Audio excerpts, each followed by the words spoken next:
But That's okay. On You can ask in a different way. Okay.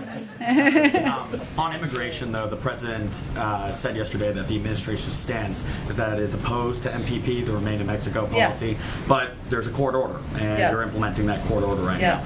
But even with that court order addressed a previous memo the administration issued to terminate MPP.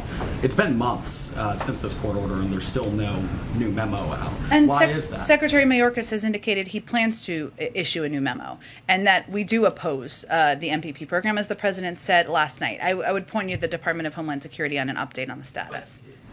Given that he is saying the administration is opposed and he's criticized us in the past, it seems like there's not a sense of urgency to get this memo out since it's been months. I wouldn't agree with that. I think we've been clear about our opposition to this, but again, there was a court order.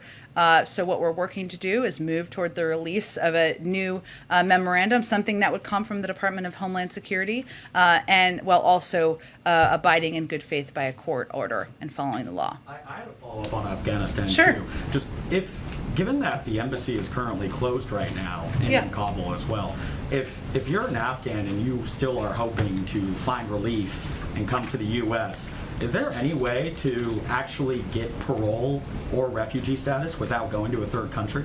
Well, we have a presence in Doha, one that engages with officials on the ground. We've also had recent meetings with leaders of the Taliban, as you all know, and has been reported publicly. And our State Department is leading this effort. So yes, absolutely there is. We have worked to help individuals who have stood by our side and fought by our side over the course of the last 2 months since we left. We ended our military presence there. We've put out, I know the State Department put out numbers on U.S. citizens and legal permanent residents who have departed from Kabul. We wouldn't be able to do that unless we had the diplomatic presence in Doha and were able to engage with and work with authorities on the ground.